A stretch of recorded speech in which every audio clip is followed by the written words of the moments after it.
Hello and welcome to an algebra tutorial video learning about linear inequalities.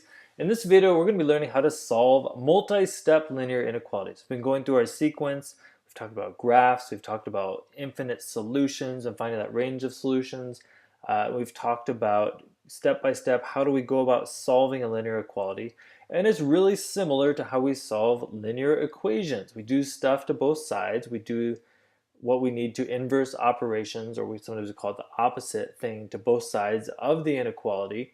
We try to get our variable isolated because we want to know, well, what numbers can the variable be? The only thing we have to be careful about is whenever we multiply or divide by a negative number, because then we need to reverse the sign. So let's take a look at what we got here. We've got 8 minus 2 times a quantity 3 minus x in parentheses there. And all of that needs to be greater than or equal to 17 times x plus 1. All right, let's solve this linear inequality here. Draw my line because it helps me do the same thing to both sides of the inequality. Let's start simplifying this out. So when it's really complicated like this, usually we want to simplify each side first, use the distributive property, combine like terms, do what we need to do to get it rearranged a little bit nicer. All right, so I'm going to take this 8 minus 2. This minus 2 I'm going to rewrite as a plus negative 2, so I can rewrite subtraction problems as addition with the opposite. And what that helps me do is distribute my negative 2 correctly. So now I've still got the 8 there.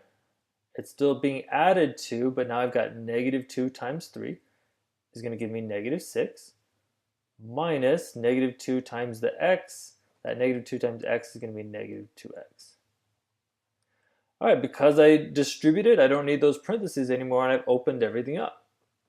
On the right side, I've still got 17x plus 1. I didn't do anything over there. And I haven't done anything to both sides, so it's still greater than or equal to. Okay.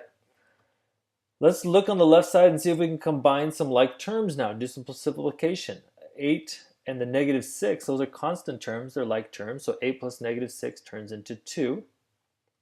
And then the minus negative 2, well, whenever we're subtracting a negative, that just turns into an addition sign. So we have 2 plus 2x is greater than or equal to 17x plus 1. All right, now where do we want to go? Now I've got simplified on the left side, simplified on the right side. Everything's good there, but I do have a variable on both sides. I got an x right here and an x right there. I want just one variable on one side of the inequality. So I need to think about what I want to do here. I'm going to go ahead and subtract 2x from both sides. That will get rid of this whole, the variables on the left side there. So 2x minus 2x turns into 0. And now I've got 2. On the right side, 17x minus 2x turns into 15x plus 1. Now let's think about what we did. I subtracted the same thing from both sides, but that's not going to affect my inequality. So subtraction and addition is totally fine. I'm going to still have greater than or equal to. So 2 is greater than or equal to 15x plus 1. This is a little bit different because we have the inequality, or the variable now is on the right side, but it's still solvable. I can still solve it that way and it works just fine. So now this is a two-step equation. I'm going to subtract 1 from both sides. So now I've got 2 minus 1 turns into 1 is greater than or equal to 15x. And then I'm going to divide both sides by 15. So it looks like x should be less than or equal to 1/15, a little fraction. And all I did was I reversed it. Since it's pointing towards x, x is smaller, so I have to maintain that. I can move the x to the other side and the 1/15 to the other side, but that just changes my inequality around. All right, there we go. We've just solved this thing out. So apparently in my original inequality, if I put in any number less than or equal to 1/15, it's going to be true. So you want to check it out? Let's check it out. Let's put in 0. 0 is to the left of 1/15. So I'm going to try x is 0. And let's see what we'd work out here. So now we've got 8 minus 2. I'm going to go all the way back to the very original equation. 3 minus 0. Is that greater than or equal to 17 times 0 plus 1? So I'm just checking to see if this is a solution now. So 3 minus 0 is 3. So we've got 8 minus 2 times 3. Is that greater than or equal to 17 times 0 is 0. So is that greater than or equal to 1? Let's check it. 8 minus 2 times 3 is 6. That's 8 minus 6. 8 minus 6 is 2. Is greater than or equal to 1. That is a true statement. 2 is greater than or equal to 1. So that checks out.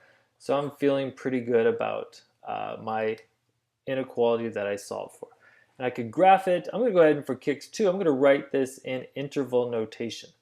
So in interval notation, it's another way to represent a solution set to a linear inequality. If I have x is less than or equal to 1/15th, that means it could be equal to 1/15th. That's my upper boundary. So I'm going to put a solid straight line bracket there for the upper boundary. But then it decreases as far as I want. It decreases infinitely. So I put a little negative infinite sign on the left indicating it goes to the left infinity. And we put an interval symbol like that. So there we go. That's the solution set. This in interval notation means the same thing as that. X is a number less than or equal to 1/15th.